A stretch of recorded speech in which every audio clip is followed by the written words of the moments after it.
سامعین کرام، ماہ ذی الحج آپ کو مبارک ہو۔ اللہ تعالیٰ آپ کو اس مہینے میں پوشیدہ برکت و عافیت کے خزانے عطا فرمائے، آمین۔ ایک بات جو بہت ضروری ہے وہ آپ کے گوشت گزار کرنے آئی ہوں۔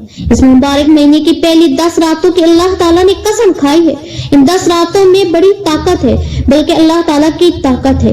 ان راتوں میں اللہ کا وعدہ ہے، ان راتوں میں اللہ تعالیٰ کی قسم گردش کر رہی ہے۔ ان راتوں میں برکت و عافیت کے خزانے پوشیدہ ہیں، ان راتوں میں ایک پوشیدہ نور ہے، ان راتوں میں مدد ہے، ان راتوں میں اولاد ہے، ان راتوں میں بندشوں کا خاتمہ ہے، ان راتوں میں مال و دولت ہے، ان راتوں میں پریشانیوں کا خاتمہ ہے، ان راتوں میں خوش بختی ہے، ان راتوں میں دین و دنیا پوشیدہ ہے۔ ان پہلی 10 راتوں میں بس ایک کام کرنا ہے، عشاء کی نماز مکمل کرنے کے بعد 2 نفل توبہ کے پڑھنے، اپنی طرف سے، اپنی قیامت تک کی نسلوں کی طرف سے اور پوری امت کی طرف سے نیت کرنے۔ 2 نفل پڑھنے کے بعد 100 مرتبہ ایک تسبیح استغفار کر لیں، کوئی سا بھی، اور 15 سے 20 منٹ دعا مانگ لیں۔ دعا مانگنے سے پہلے اور آخر میں 3 مرتبہ استغفار ضرور کیجیے گا۔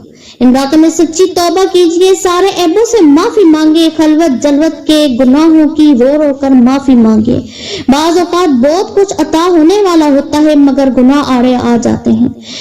پس ان راتوں میں اللہ تعالیٰ سے اور نبی کریم صلی اللہ علیہ وآلہ وسلم سے معافی مانگ کر ان 2 ہستیوں کو راضی کرنا ہے۔ دعا میں اللہ تعالیٰ سے اس مہینے میں پوشیدہ برکت و عافیت کے خزانے مانگے، اپنے لیے، قیامت تک کی آنے والی نسلوں کے لیے، پوری امت کے لیے دعا مانگے، سب کے لیے مانگے، انسان جنات کے لیے مانگے جو آباء و اجداد آپ کے وفات پا چکے ہیں کی مغفرت و بخشش مانگے، برکت و عافیت کے خزانے لازمی مانگے۔ اگر میں یاد آ جاؤں تو میرے لیے اور میری قیامت تک کی نسل کے لیے بھی برکت و عافیت کے خزانے مانگ لیجیے گا، اور جس اللہ والے نے یہ عمل بتایا اس کے لیے اور اس کی قیامت تک کی نسلوں کے لیے بھی برکت و عافیت مانگے گا۔